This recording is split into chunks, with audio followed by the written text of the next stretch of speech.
안녕하세요. 혹시 여러분은 지인 중에 구두쇠 같은 분이 있나요? 있다면 어느 정도인지 궁금하네요. 구두쇠. 제 삶을 통틀어 최악의 구두쇠라고 할 법한 사람을 시어머니로 둔 적이 있었거든요.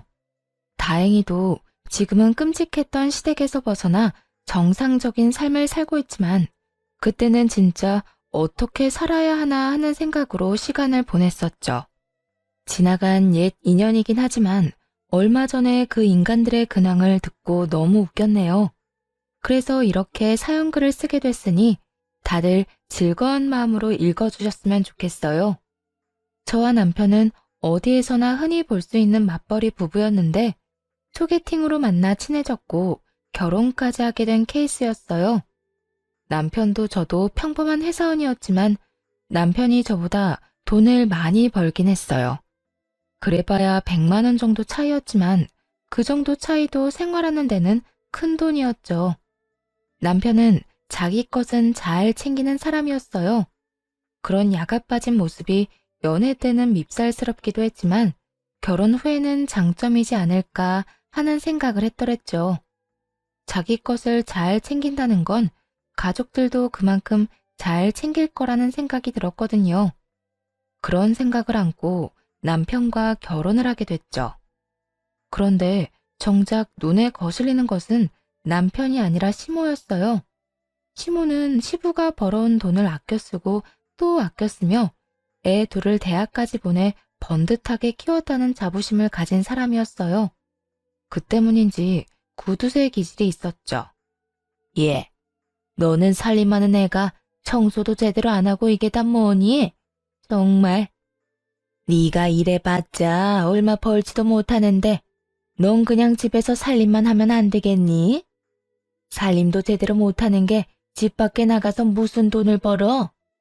네, 시모는 이렇게 시도 때도 없이 신혼집에 와서는 청소 검사부터 시작해 영수증 검사, 온갖 집안일에 이르기까지 저희 생활을 검열하곤 했어요.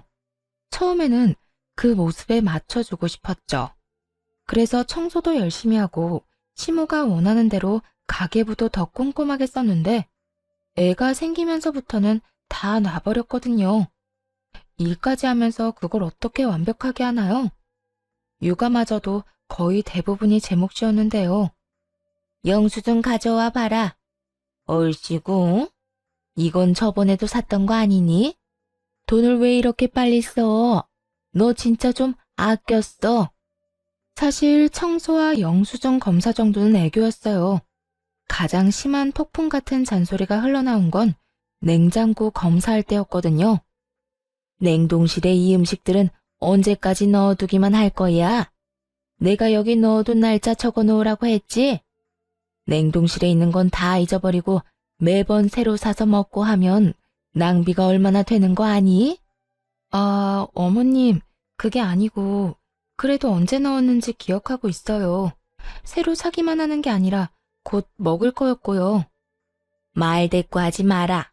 그리고 반찬은 왜 또 이렇게 많아? 이건 설마 너 반찬도 시켜 먹어? 아휴, 내가 이런 애한테 아들을 맡기다니. 넌 살림을 못하는 거니? 안 하는 거니? 이런 식으로 내 아들이 어렵게 번 돈을 길바닥에 버리고 있었어? 앞으로 돈 쓰는 거 확인받아. 우리 아들 돈 한 푼도 허투루 쓰도록 놔둘 수 없으니까. 알아들었어? 솔직히 좋은 마음이 들 수가 없잖아요. 그리고 저라고 원해서 시모에게 이런 모습 보여주고 싶겠어요?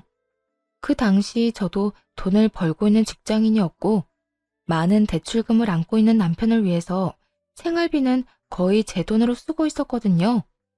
게다가 애들을 키우면서 어떻게 먹는데 돈을 안 쓰나요? 그것도 아들을 둘이나 키우는데. 정말 화딱지 나는데 며느리 된 도리도 최대한 참았어요. 그런데 결국 폭발하게 된 일은 곧 벌어지고야 말았죠. 그건 바로 연휴 때의 일이었어요. 퐁당퐁당 연휴가 있는 터라 연차를 쓰고 느긋하게 집에서 쉴 생각이었거든요. 그간 일이 너무 많아 야근도 잦았으니까요. 그런데 연휴 전날에 시모에게서 연락이 왔어요. 그래, 내일부터 며칠 쉰다고 들었다. 이참에 나도 가서 좀 쉬다 오고 싶구나. 집에 이불자리 하나 준비해둬라. 그 이야기를 듣는데 앞이 캄캄하더군요. 간신히 얻은 연휴를 이렇게 날릴 수 없다는 생각에 얼른 거절의 말을 생각해냈어요. 내일 어딜 간다고 할까 고민하던 중이었는데 왼수 같은 남편놈이 정신 나갔는지 알겠다고 오시라고 하고는 전화를 뚝 끊어버리더군요. 진짜 머리통을 한 대 치고 싶었네요. 시모 오면 고생하는 건 난데 왜 지가 허락하고 말고인지 자기가 도와줄 것도 아니면서 말이죠.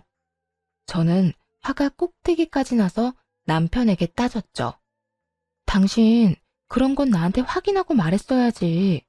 나는 어머님 모실 준비가 안 됐다고. 준비할 게 뭐가 있어? 그냥 있는 그대로 보여드리면 되지. 그냥 쉬러 오신다는 건데 당신이 너무 예민한 거 아니야? 그냥 편하게 모셔. 편하게?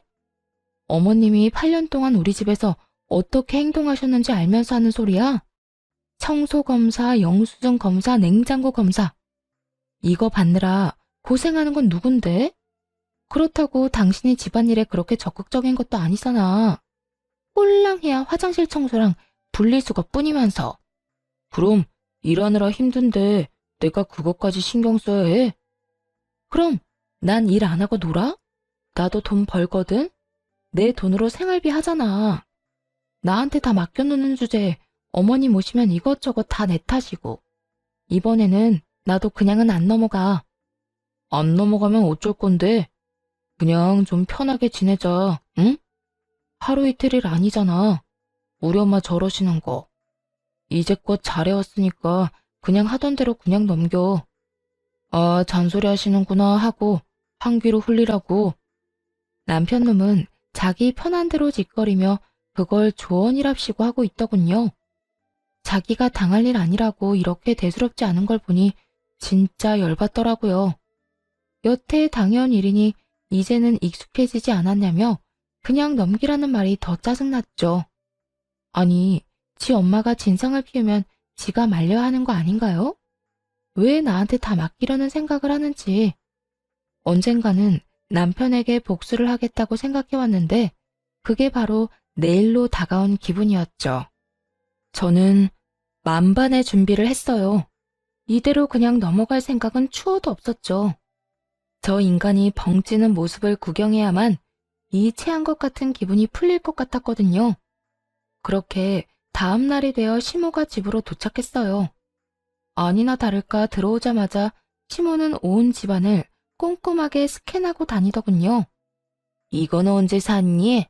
또 아무거나 마구잡이로 산 거야? 대체 너는 돈을 왜 이렇게 함부로 쓰는 거냐? 이것도 저번에 왔을 때는 없던 건데? 이런 거 쓰지도 않으면서 왜 샀어? 역시나 예상한 대로 시모는 온 집을 헤집으며 잔소리를 해대기 시작했죠. 남편놈은 애저녁에 인사만 하고 들어가서는 시원하게 에어컨 틀어놓은 거실에서 TV 시청 중이었고요. 웃으며 대하는 저도 슬슬 열이 받기 시작했어요. 그리고 이때가 행동을 시작할 때였죠. 우선 남편이 앉아있는 거실로 가 틀어놓은 에어컨부터 껐어요. 남편놈이 눈으로 이게 뭐하는 짓인지 묻더라고요. 남편놈을 한번 흘겨보고는 시모에게 말했죠. 어머님이 저번에 저희 전기세 많이 나왔다고 뭐라고 하셔서 에어컨은 이제 아침, 점심, 저녁 1시간씩만 틀기로 했어요. 이러면 여름에도 전기세 많이 아낄 수 있을 것 같아요. 그렇게 말하자 남편놈이 한숨을 확 몰아쉬더군요. 시모는 에어컨을 끄는 걸 보더니 별다른 말을 안 하더군요. 남편놈은 제게 할 말이 많아 보였지만요. 아랑곳하지 않고 시모에게 말했어요. 어머님, 식장하시죠? 일단 식사 차릴 테니까 잠깐만 계세요. 그러고는 시모가 보는 앞에서 냉동실에 넣어둔 밥을 꺼내 전자레인지에 데웠어요. 그 밥은 언제적 밥이야? 아, 요즘에는 전기세 아끼려고 다들 이렇게 먹어요. 새밥 하자마자 용기에 넣어서 이렇게 냉동실에 바로 넣어두면 나중에 전자레인지만 돌려서 새밥처럼 먹을 수 있거든요. 시모가 온다고 했을 때 일부러 새 밥을 짓지 않았던 거죠. 뭐든 돈으로 따지고 드는 시모에게 새 밥을 줄 필요가 뭐 있나요? 그냥 불 꺼진 밥솥을 보여주는 편이 낫죠. 그렇게 말하고는 냉장고에 있던 마른 반찬을 몇 가지 꺼냈어요. 멸치볶음, 진미채볶음, 깻잎지와 연근조림. 모두 며칠은 두고 먹은 것들이었어요. 그리고 이틀째 먹는 김치찌개를 데워 상 위에 올리고는 남편과 애들 시모를 불렀죠. 식사 준비 다 됐으니까 밥 드시러 오세요. 그렇게 식탁에 앉은 남편이 화를 내더군요. 반찬 꼴 이게 다 뭐야? 오늘 엄마 오신다는 이야기 못 들었어. 적어도 반찬 정도는 어머니 드실 만한 걸로 했어야지. 무슨 소리 하는 거야? 이게 다 어머님이 원하시는 식단이야. 어머님이 항상 아끼라고 뭐든지 아끼라고 하시는 거 몰라? 냉장고에 쓸데없는 반찬 들어있는 거 가장 싫어하시잖아. 못 먹고 버리는 반찬이 제일 아까운 거라고. 아니, 그래도 그렇지. 그래도 전부 다 매일 먹던 것만 꺼내면 어떡해. 적어도 엄마가 좋아하는 거 한두 가지는 있어야 될 거 아니야. 당신이야말로 어머님이 뭘 좋아하시는지 모르는구나. 새로 만들었으면 또 화내셨을 거라고. 나는 어머님 말대로 아끼려고 우리가 먹던 거 냈는데 불만 있어? 이거라도 많이 먹어. 집에 다른 건 없으니까. 그렇게 이야기하며 앞치마를 벗어두고 자연스레 거실로 갔어요. 핸드폰을 가방에 넣고 나갈 것처럼 어깨에 매자 남편 놈이 이상한 표정으로 묻더군요. 당신은 밥 안 먹고 어디 가? 나? 난 애들 데리고 밖에서 먹고 오게. 아, 어머님, 걱정 마세요. 남편 돈 쓰는 거 아니고 제가 벌어서 쓰는 돈이니까요. 야, 너 장난쳐? 우리한테는 이딴 음식 먹으라고 해놓고 너는 나가서 사 먹는다고? 같이 가. 엄마랑 다 같이 나가서 밥 사 먹는 게 낫겠다.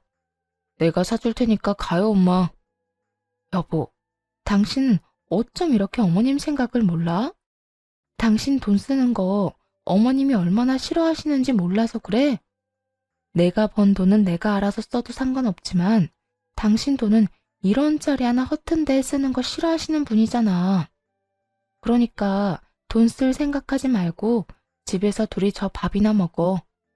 애들은 내가 데려가서 맛있는 거 먹이고 올 테니까. 이렇게 말하자 남편 놈이 어이없다는 표정을 하더군요. 너 지금 그걸 말이라고 해? 엄마한테 줬단 밥을 먹이라고? 넌 나가서 팔자 좋게 외식하고? 왜 말을 그런 식으로 꼬아서 들어? 그냥 여태 어머님이 다 말씀하신 거잖아. 나한테 화낼 게 아니지. 나는 어머님 하라는 대로 한 것뿐이야. 그리고 에어컨은 켜지 말고 아껴. 전기세는 당신이 내는 거잖아. 알았지? 와, 진짜 너. 그래서 넌 진짜 나가서 먹는다고? 응. 혹시라도 밖에서 먹고 싶으면 어머님한테 여쭤보고 같이 나가서 먹고 와. 나랑 애들까지 끼이면 어머님이 싫어하시거든. 돈 함부로 쓴다고. 그럼 어머니, 식사 맛있게 하세요. 저는 애들이랑 나가서 먹고 올게요. 그렇게 말하고 나서자 시모의 표정은 완전 썩어버렸어요. 설마 제가 이런 수를 쓸 줄은 몰랐나 봐요.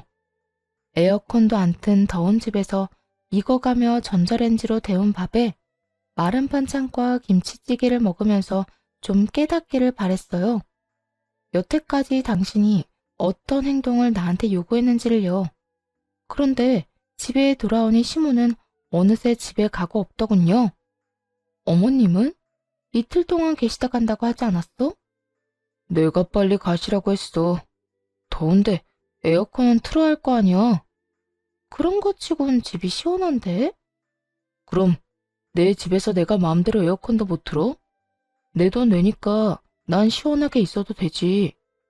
당신이 이러는 걸 보면서도 당신한테는 잔소리 안 하시는 거 보면 참 대단해. 잔소리를 며느리만 들어도 된다고 생각하시나 보네? 빈정거리는 제 말에 남편놈은 대답을 안 하더군요. 이번 일로 남편도 시모도 충격을 받은 게 틀림없어 보였어요. 설마 하니 두 사람만 놔두고 나가서 외식을 할 줄도 생각 못했겠죠. 그 뒤로 시모는 적어도 먹는 걸로는 아끼라는 소리는 하지 않더군요. 냉장고 검사도 당연히 자연스레 사라졌고요. 아무래도 남편이 시모에게 한마디 한 모양이었어요. 그게 아니면 시모가 이렇게 조용해질 리가 없었으니까요. 그렇게 시모와의 싸움에서 한 가지는 얻을 수 있었네요. 앞으로도 시모와 치열하게 싸울 것을 각오하고 있었는데 충격으로 다가왔던 일은 시모가 아니라 의외로 남편이었어요. 그때가 어버이날이었거든요. 가정의 달이라 돈이 많이 드는 날이었죠. 그 당시 전 매달 친정과 시댁에 각각 30만 원씩 용돈을 드리고 있었어요. 사실 남편이 챙겨주면 좋았겠지만 남편 놈은 그런 곳에 쓸 돈 없다며 절대 안 된다고 했었죠. 그러면서 대출금 나가는 거, 저축하는 거, 그런 걸 더 중요하게 생각하더라고요. 참 편협한 사고를 하는 사람이었죠. 하지만 어른들한테 잘하는 건 이득만으로 하는 건 아니잖아요. 키워준 은혜고 어찌 보면 자식된 도리로 하는 거죠. 솔직히 매달 용돈까지는 드리지 않더라도 특별한 날에 선물이나 용돈을 드리는 게 서로의 관계에서도 좋은 거잖아요. 그런데 남편놈은 그런 걸 모르는 인간이었어요. 여태 그래오긴 했네요. 경조사 비용도 자기가 딱 받은 만큼만 그 이상도 그 이하도 하지 않았죠. 그리고 누군가에게 무언가를 받지 않으면 절대 자기가 먼저 누군가에게 주는 법이 없었어요. 정말 작은 것 하나라도 말이죠. 그런 사람이라는 걸 알고 있었고 그랬기에 혼자서 시댁과 친정을 챙겨왔고요. 버는 돈도 있으니 굳이 그런 걸로 실랑이 하고 싶지 않았거든요. 남편이 그런 걸로 돈을 안 쓰는 대신 그래도 자기 월급은 잘 저축하고 있었으니까요. 그런데 저희 아버지 칠순에 남편이 보인 행동에 정말 기가 막혔습니다. 당신 우리 아버지 칠순은 어떻게 할 거야? 용돈? 아니면 선물? 칠순 때? 난 그냥 가서 밥만 먹고 오려고 했는데. 뭐? 아니, 장인어른 칠순에 아무것도 준비 안 하는 사이가 어딨어. 내가 대체 뭘 해줘야 하는데? 내가 장인어른한테 받은 게 있긴 해?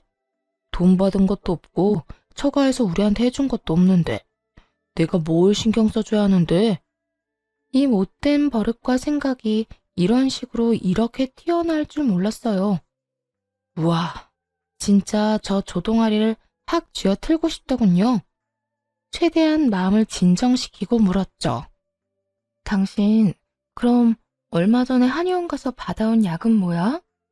그거? 내가 요새 몸이 안 좋더라고. 그래서 내가 먹을 약 좀 지어왔지. 얼마나 하는데? 뭐 이것저것 몸에 좋은 거 넣으니 한 60만 원 나왔는데 나중에 저만큼 한 번 더 먹으라고 하더라고. 요새 내가 귀가 많이 허해서 힘들다고. 그래서 알겠다고 하고 나왔어. 이 소리를 들으면서 기가 막혀 쓰러질 뻔했어요. 솔직하게 말해서 그 한약이 친정아버지 칠순 때 드릴 선물이라고 생각했거든요. 남편이 약 상자를 뜯지도 않았고 샘플 같은 걸로 받아온 약만 먹길래 당연히 선물용이라 뜯지 않은 건 줄 알았는데 그게 아니었더라고요. 그저 샘플을 먼저 먹고 새 걸 먹을 생각이었던 거죠. 너무 열받아서 남편에게 한마디 했어요. 네 몸에 몇십만 원 쓰는 건 안 아깝고 장인어른한테 돈 쓰는 건 아까워? 아깝다기보다 왜 그래야 하냐는 거지. 그럼 네 돈으로 용돈 드리면 되잖아. 아니, 이제껏 다 네 돈으로 했으면서 왜 갑자기 이러는 건데? 칠순이 뭐라고? 그냥 70살 생일 아니야.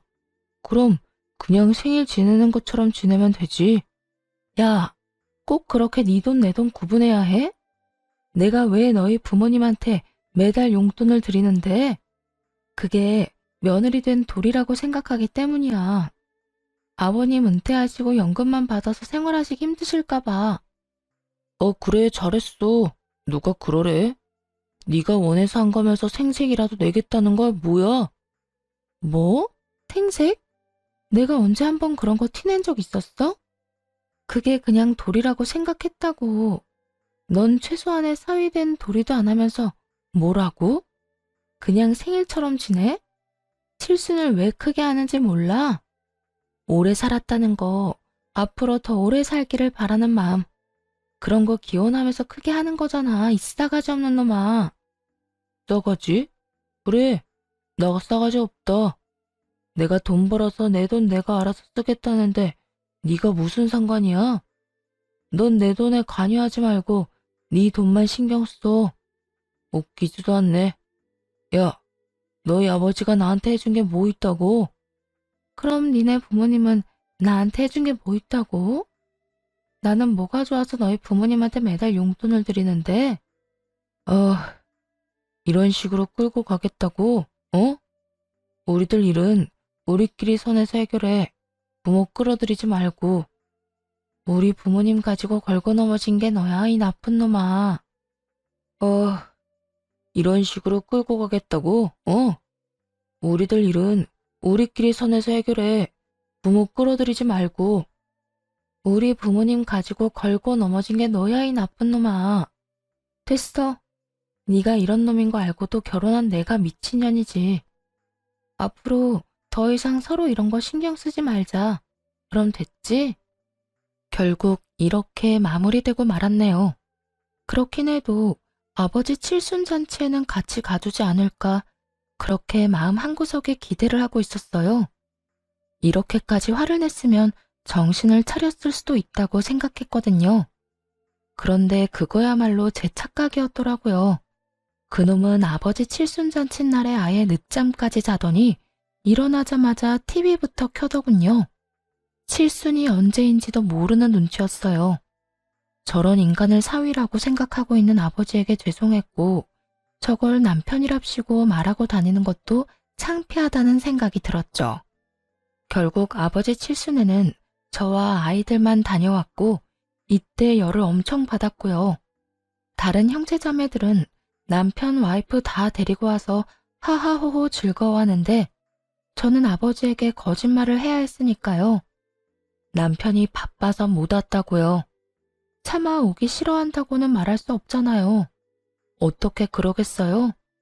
그렇지만 아버지는 믿지 않는 눈치더군요. 만약 칠순잔치를 하는 걸 알고 있다면 적어도 아버지에게 전화라도 해서 못 가서 죄송하다고 칠순 축하드린다고 그렇게 이야기라도 했을 테니까요. 그런 전화도 없는 걸 보고서는 이미 알아챈 것 같더라고요. 저와 남편 사이가 삐걱거린다는 걸요. 아버지는 마지막까지 이렇게 말씀하셨어요. 괜찮다고 살다 보면 그런 서운한 일도 생긴다고요. 하지만 그 위로는 전혀 마음에 와닿지 않았네요. 기가 막힌 타이밍에 시모에게서 환장할 만한 전화가 왔거든요. 그래, 너 어디냐? 내가 너한테 할 말이 있어 전화했다. 매달 나한테 주는 용돈 너무 적은 것 같아서 말이다. 너희가 낭비 안 하고 아끼면 나한테 줄 용돈 20만 원 정도는 더 늘려줄 수 있을 것 같은데. 네? 어머니, 갑자기 그게 무슨 말씀이세요? 부족하게 드린다고는 생각하지 않았는데요. 부족하지 않기는 내가 들어보니 다들 부모한테 용돈 그만큼 주고받는다고 하더라. 너희도 참고해서 다음 달부터는 용돈 좀 늘려서 보내라. 어디 가서 이야기하기가 부끄러워서. 넌 남편 돈 이상한 데 쓰지 말고 효도하는 데나 써. 알았지? 그러지 않아도 열받은 상황에 기름을 붓는 통화였죠. 그 전화를 끊고 실성한 것처럼 웃음만 나더라고요. 그거 아세요? 너무 화가 나면 오히려 웃음만 난다는 거. 지 자식은 자기 돈 아깝다고 장인 칠순에 아무것도 준비도 안 하고 아예 축하연에 갈 생각도 없어서 가지도 않았는데 시모라는 인간은 마치 맡겨놓은 것처럼 용돈이나 더 올려달라고 하질 않나. 참 어이가 없었네요. 그래서 남편놈이 하는 그 싸가지 없고 쪼잔한 행동 그대로 하기로 했죠. 다음 달 용돈? 아니, 이번 달 용돈부터 아예 안 보냈어요. 시모에 대한 반항이기도 했지만 장인 칠순잔치에 가지도 않고 선물도 준비 안 하는 남편놈에 대한 반항이기도 했어요. 그리고 정말로 끝을 생각하고 한 행동이기도 했죠. 이혼 말이에요. 용돈을 보내야 할 때가 지나도 돈을 보내지 않자 바로 그 다음날 아침부터 시모가 전화를 해대더군요. 얘, 너 용돈은 왜 안 주니? 설마 내가 용돈 올려달라고 했다고 이러는 거야? 아니요, 그거 아니에요. 앞으로는 남편에게 용돈 받으세요. 여태 며느리 도리한다고 제 월급에서 용돈 드렸거든요. 시댁 친정 두 집안에 각각 30만 원씩요. 그런데 얼마 전에 친정아버지 칠순잔치였는데 남편이 그러더라고요. 친정아버지가 저한테 해준 게 없어서 칠순도 챙길 필요 없다고요. 그러면서 앞으로 자기 부모님 각자 챙기자고 했고 그렇게 하기로 했어요. 뭐야? 지금 아들이랑 둘이 있었던 일로 나한테 화풀이 하는 거니? 화풀이가 아니라요. 저도 어머님한테 결혼하면서 따로 받은 게 없고 있더라도 여태 10년간 30만 원씩 용돈 드렸으니 그걸로 충분하다고 생각해요. 그러니 앞으로는 제 월급으로 어머님 용돈 드릴 생각이 없어요. 남편한테 이야기 한번 해보세요. 어머님한테 받은 게 많으면 알아서 챙겨주지 않겠어요? 아니, 내 용돈을 네 월급에서 줬다는 건 또 무슨 소리니? 네가 우리 아들 월급 관리하는 거 아니야? 시모가 놀라더군요. 자기가 그랬던 것처럼 저도 남편의 월급을 다 받아서 그 돈을 쓰고 있다고 생각한 모양이더라고요. 그러니 그런 식으로 사람을 잡듯이 검사를 했겠죠. 이참에 그 오해부터 풀기로 했어요. 남편 월급은 남편이 관리해요. 생활비의 각종 경조사비 그리고 부모님들 용돈까지 다 제 월급이었거든요. 근데 이번 일로 각자 하기로 했으니까 어머님 용돈도 남편에게 받으시는 게 맞는 거죠. 나는 여태 네가 우리 아들 돈 관리하는 줄 알았지. 그럼 알았다. 내가 나중에 아들한테 직접 말하마. 하지만 남편이 시모에게 할 말을 잘 알고 있었어요. 저 인간은 부모에게도 똑같이 싸가지 없는 놈이었거든요. 그렇게 전화를 끊고 저는 남편을 깨워 말했어요. 할 말 있어. 일어나봐. 무슨 할 말? 나는 할 말 없어. 나중에 해. 피곤해 죽겠는데. 우리 이혼해. 나 당신이랑 더는 같이 못 살겠으니까. 뭐? 이혼? 너 미쳤어? 나 안 미쳤어. 이혼해. 너 우리 아버지 칠순잔치 때도 안 왔지? 그래서 이혼하자는 거야. 넌 우리 부모님을 부모님으로 생각조차 안 하니까. 그런 내가 너한테 와이프이긴 해? 아, 그런 거면 말을 하지. 말을 했으면 나도 갔을 거 아니야. 거짓말 하지 마. 내가 한 달 전부터 아버지 칠순잔치가 언제인지 귀에 박히도록 말했거든? 그런데 넌 그날에도 느긋하게 늦잠 자고 일어나서 TV 보더라. 적어도 네가 장인어른 생일날에 신경을 썼다면 그런 짓은 안 했겠지. 그럼 당일날 이야기해줬으면 되잖아. 나는 진짜 잊어버리고 있었다고. 웃기지 마. 그냥 무시하고 싶었던 거겠지. 우리 아버지가 너한테 해준 게 없어서 너도 뭔가를 할 필요가 없다며. 너한테 해준 거 없는 인간은 전혀 중요한 사람이 아니라는 거잖아. 아니, 그건 불만이 있었으면 그때 바로 얘기했어야지. 왜 지금 와서 이렇게까지 심각하게 만들어? 불만? 불만이 아니라 네가 우리 아버지에게 그러는 거 보고 깨달았어. 넌 우리 엄마에게도 그런 태도일 거고 나한테도 결국에는 그런 행동이겠지. 그러니까 그냥 각자 길 가자. 각자 돈 관리하는 것처럼. 야, 네가 지금 무슨 소리를 하는지 알기나 해? 생각하고 말하는 거냐고. 너랑 내가 무슨 부부야? 부부는 가족 간의 결합이라는데 너는 우리 부모님을 부모님이라고 취급할 생각도 없어 보이잖아. 그러니까 제발 부탁이니까 헤어져줘. 이 말을 듣고는 남편 놈이 벙찌더군요. 그리고는 무슨 이런 이유로 이혼을 하냐고 따지며 잡으려고 하더군요. 그렇지만 철저히 남편을 무시하니 자기도 빈정이 상하고 자존심이 상했는지 결국에는 알았다며 이혼하자고 하더군요. 그렇게 이혼 소송을 진행하게 됐죠.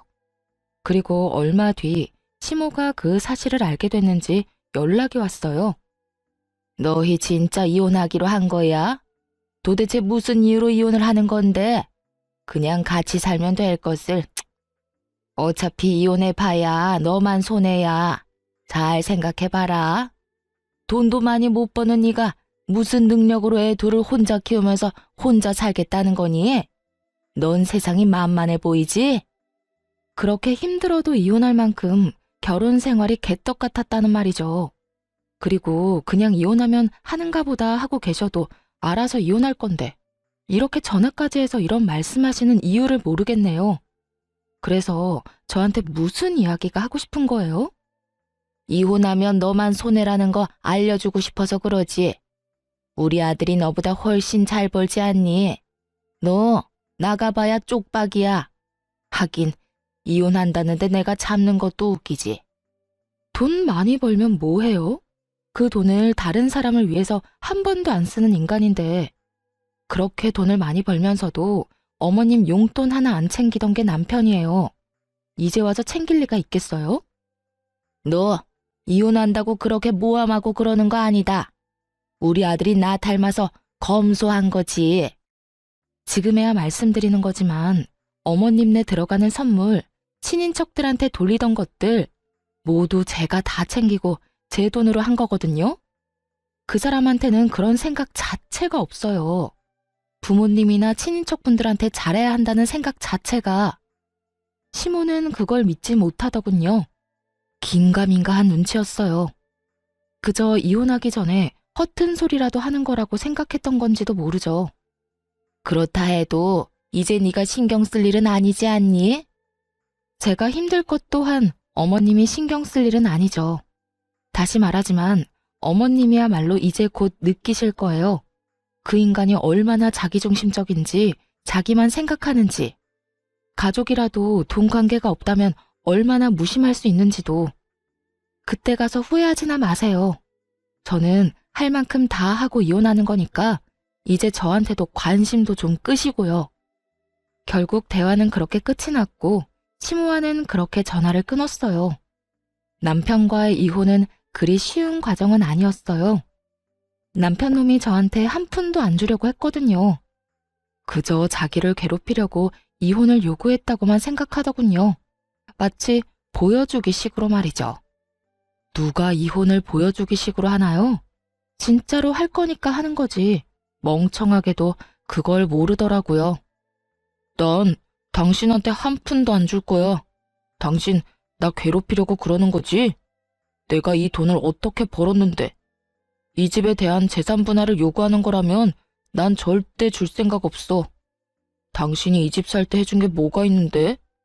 내가 원금의 절반 내고 절반은 대출해서 그것마저도 내가 갚고 있잖아. 정말이지 대단한 인간이었어요. 집 살 때 원금에 돈 안 보탰다고 재산 분할을 안 해주겠다는 인간을 보니 한숨만 절로 나오더군요. 결혼 기간이 자그마치 10년이 넘는데 그럼 그 기간 동안 전 놀고 있었나요? 계속 일하면서 집 유지하는 데 도움을 줬는데 넌 집만 사면 다라고 생각해? 그 집 유지 보수는 내가 했어. 보일러 고장나면 내가 내 돈으로 고쳤지. 그리고 청소도 내가 거의 다 했고 너한테 지분이 있다면 화장실 정도겠지. 뭐? 화장실? 지금 그게 무슨 말이야? 너가 청소한 게 고작 거기뿐이니까. 그런데 집에서 밥 처먹고 자고 쉰 건 생각 안 나? 다 내가 해준 거야. 네가 깨끗한 옷 입고 다닐 수 있었던 것도 다 내가 그 옷 빨아주고 생필품 사뒀으니까 가능한 거지.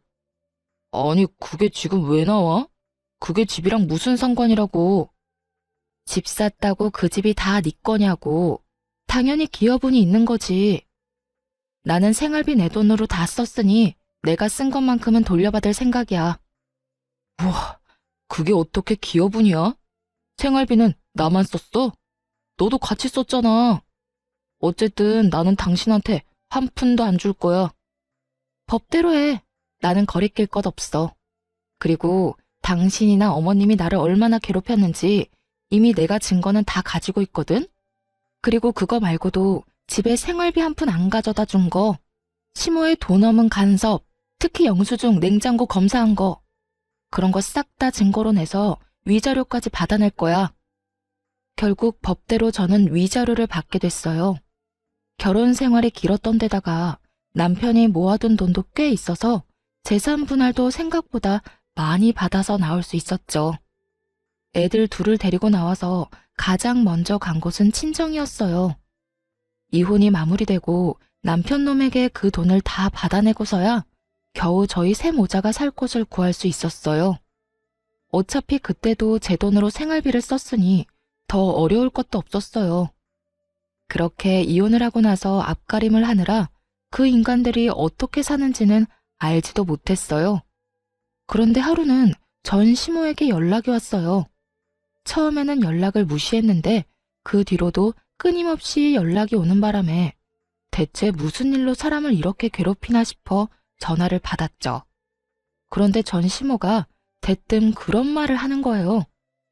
너 우리 아들 반품한 거 난 안 받을 거야. 다시 데리고 가서 살아. 너랑 있으면서 애가 완전 변했다고. 말이 되는 소리를 하세요. 10년 있었다고 변한 거 아니거든요. 30년을 자기 엄마랑 같이 지냈는데 고작 10년 있었다고 어떻게 그게 바뀌나요? 그리고 저는 그 사람이랑 불과 얼마 전에 이혼했어요. 다시 데려가라니. 불쾌한 소리 하지 마세요. 아이고, 내가 미쳤지. 너랑 이혼을 시키는 게 아닌데 내가 멍청했어. 그놈이 뭘 잘못 처먹었는지 나한테는 용돈을 안 준댄다. 그건 이미 제가 말했잖아요. 그 인간 자기 엄마한테 돈 줄 위인 아니라고요. 아무리 그래도 그렇지 지가 어떻게 나한테 그딴 소리를 해? 내가 용돈 좀 달라고 했더니 돈 맡겨놨냐고. 엄마가 나한테 해준 게 뭐 있는데 돈 바라냐고. 그런 악담을 이 애미한테 하는 게 아니겠니? 그걸 왜 나한테 한탄하는 거예요? 그때도 분명히 말씀드렸어요. 내가 저를 위해서 얼마나 애를 썼는데 지 돈 한 푼이라도 아껴주려고 독립한다는 애 붙잡아서 집에서 따뜻한 밥 해먹이며 깨끗한 잠자리 만들어줬더니 이놈이 그 은혜를 원수로 갚아? 내가 한 수고가 돈으로 환산할 수 있는 게 아닌데도 이놈은 돈 이야기뿐이야. 전 시모는 용돈을 몇 달간 받지 못해 똥줄이 타는 모양이었어요. 그러니 이혼한 전 며느리에게 전화해서 지 아들을 다시 데려가라는 어이없는 헛소리를 하는 거겠죠. 게다가 그놈이 나한테 뭐라고 했는지 알기는 하니? 나더러 그간 내가 너한테 말한 것처럼 알뜰살뜰하게 아끼며 살면 노령연금 나오는 걸로도 먹고 사는데 지장이 없다면서 요양원 들어가기 전까지는 자기한테 돈 한 푼 요구하지 말라는 소리를. 뭐 그러시면 되겠네요. 저한테도 계속 하시던 말씀이셨잖아요. 아이고, 내가 그때 생각하면 아직도 머리가 다 어질어질해. 그놈이 나한테 어떻게 그래? 내가 아들을 어떻게 키웠는데? 먹는 것도 아끼고 잠자는 시간도 아껴가며 고이 키웠건만 이놈이 그런 엄마 가슴에 대못을 박아? 전 시모의 분노는 어마어마했어요. 그치만 그 분노를 왜 저한테 터뜨리는지 이해가 안 갔죠. 열받으면 자기 아들한테 이야기하면 될 것을. 아마 그 인간이랑은 대화 자체가 통하지 않으니 이렇게 전화해서 어떻게 좀 해달라는 의도였던 것 같아요. 하지만 제가 뭘 해줄 수 있는 상황은 아니었죠. 그러고 싶지도 않았고요. 그러게 적당히 하지 그랬어요. 평생을 그렇게 아끼며 악착같이 사셔서 아줌마 아들도 똑같이 자기한테만 돈 쓰는 거 아니에요. 다른 사람들한테 베풀고 살았으면 당연히 그 사람도 똑같이 사람들한테 베풀고 살았겠죠. 적어도 장인어른 칠순에 아무것도 준비 안 하고 사자가 뵙지도 않는 짓은 저지르지 않았을 텐데. 아줌마? 너 말 다 했어? 그리고 너 지금 이게 다 내 탓이라는 거니? 그래요. 지금 그 사람 행동은 다 아줌마가 만든 거예요. 그렇게 토대를 마련해줬으니 그런 인간으로 완성된 거죠. 보세요. 말한 대로 됐죠? 자기 부모고 뭐고 돈 관계가 아니면 얄짤없는 인간이라니까요. 너 아무리 그래도 그렇지 무슨 말을 그렇게 하니? 내가 틀린 말 했어요? 그런 인간 10년 데리고 살아줬으면 오래 산 거예요. 그러니 아줌마는 후회하지 마세요. 그런 인간으로 만든 거 다 아줌마 작품이니까. 이 말에 전시모는 가슴을 두드리는지 전화기 너머로 두드리는 소리가 들리더군요. 내가 이 꼴을 보려고 그렇게 산 것이 아닌데 어째서 이런 일이 생긴 건지. 에휴, 내가 잘못이지, 내가 잘못이야. 적어도 너희 이혼할 때라도 막았으면 시어머니 대접은 받고 살았을 것을. 이제 와서 그렇게 후회한다고 해서 해결되는 건 없었죠. 그렇게 전시모의 전화를 끊은 뒤로 전 남편 전시모와는 연락한 적이 따로 없었네요. 그런데 의도치 않아도 들리는 소문은 어쩔 수 없더라고요. 10년간 지내며 같이 알고 지낸 사람도 많으니까요. 지인들 말에 의하면 투자와 코인을 한다고 난리쳤던 적이 있었나 보더라고요. 이혼 후 1년 정도 뒤에요. 주식이라고는 알지도 못하는 인간이었는데 역시 생각대로 쪽박을 찾는지 집까지 팔아먹었다고 하더군요. 그렇게 집도 없이 시댁에 얹혀 살던 전 남편놈은 그 이후 몇 개월 뒤에 재혼을 했다고 하더군요. 전 남편이 아무것도 없으니 재혼한 여자 쪽에서 집이며 혼수를 다 해왔다고요. 그 소식을 들었을 때만 해도 재수 없는 놈이 운은 좋네 하고 생각했죠. 어디서 돈 많은 여자나 물었나 싶었어요. 저야 애들 키우며 힘들게 사니 그놈이 어떻게 사는지 더 이상 알고 싶지도 않았어요. 저는 이렇게 힘든데 그놈은 편하게 살면 그것만큼 열받는 일이 어딨겠어요. 그러다가 전 남편이 어떻게 사는지 확실하게 알게 될 일이 있었죠. 전 남편이 재혼하고 몇 달 뒤에 사석에서 만난 적이 있었거든요. 수십 명이 모이는 친목 모임이었고 저는 혼자서 몇 년째 참석하는 스포츠 모임이기도 했어요. 그런데 전 남편이 올 줄은 상상도 못했죠. 그 전 남편과 재혼한 여자가 그 모임에 나오기 시작했거든요. 그리고 세 번째 방문에 자기 남편과 함께 방문하게 된 거죠. 솔직히 기분이 좋지 않아서 일찍 자리를 뜨려고 했거든요.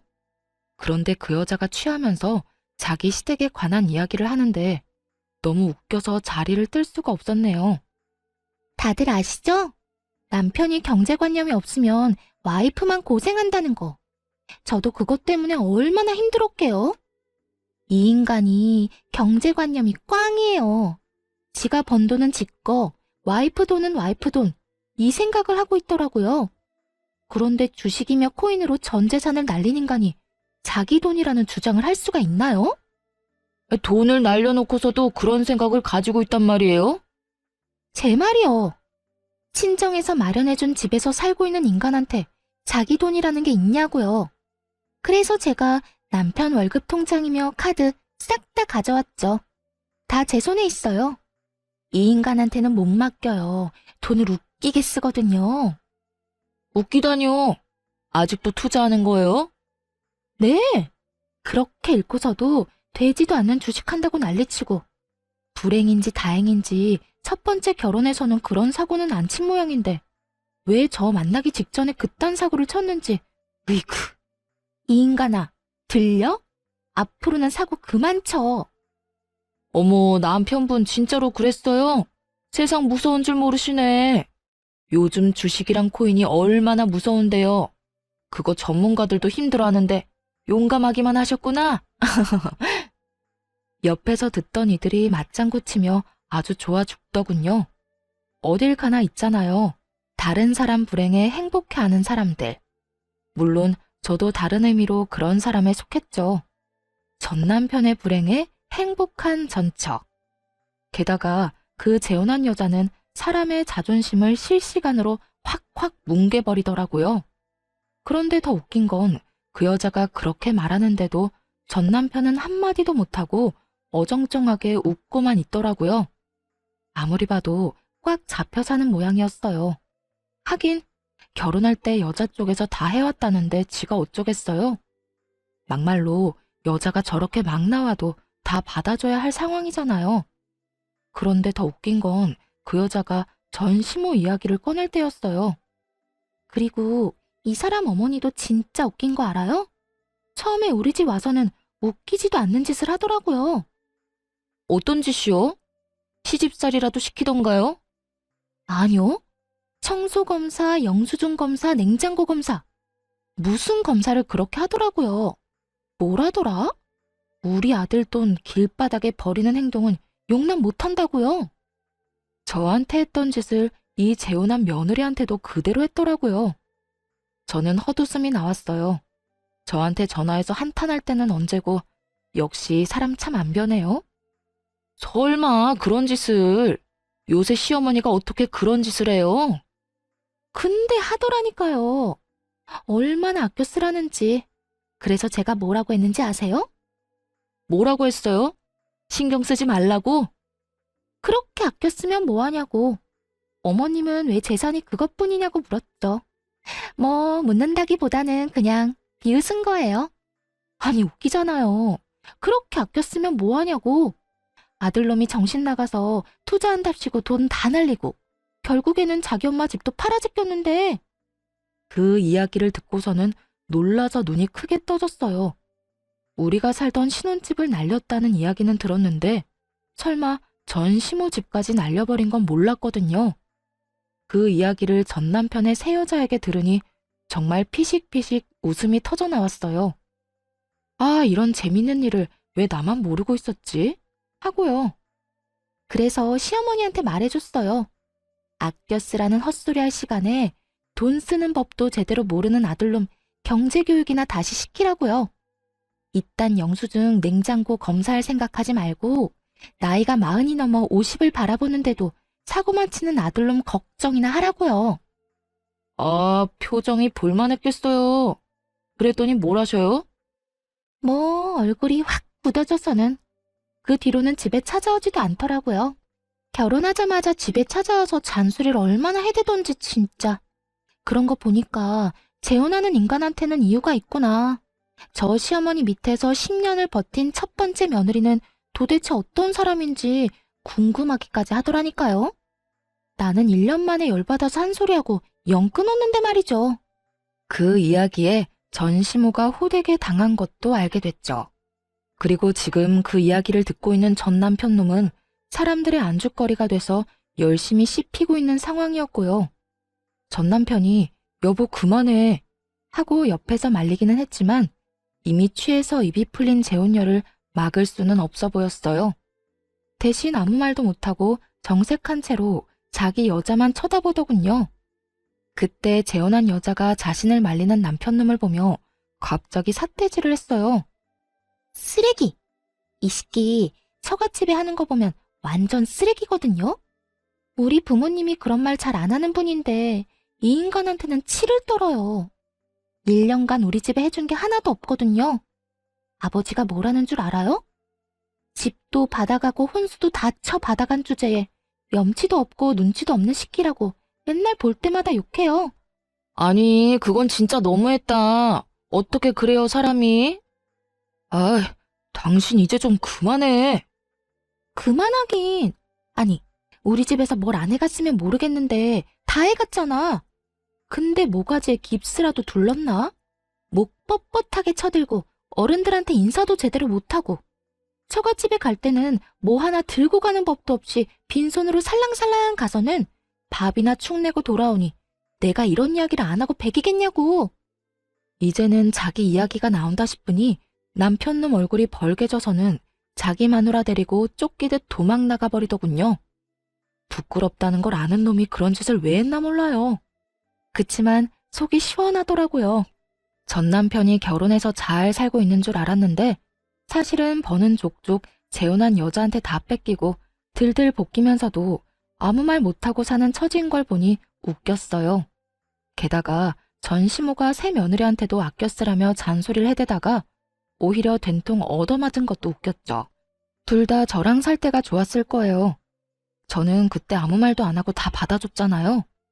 진짜 용서하지 못하겠다 싶을 때까지는 다 받아줬었는데 결국 재혼한 여자한테는 모든 주도권을 뺏기고 떵떵거리며 살지도 못하게 됐으니 그 모임 이후로 정말 체증이 다 내려가는 기분이었어요.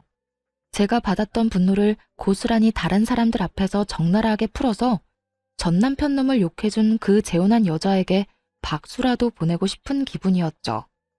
네 돈 내 돈 가리며 살자던 남편 놈이 그 여자에게 주머니 꽉 잡혀 지내는 걸 보며 이제라도 인간이 되겠구나 싶었죠.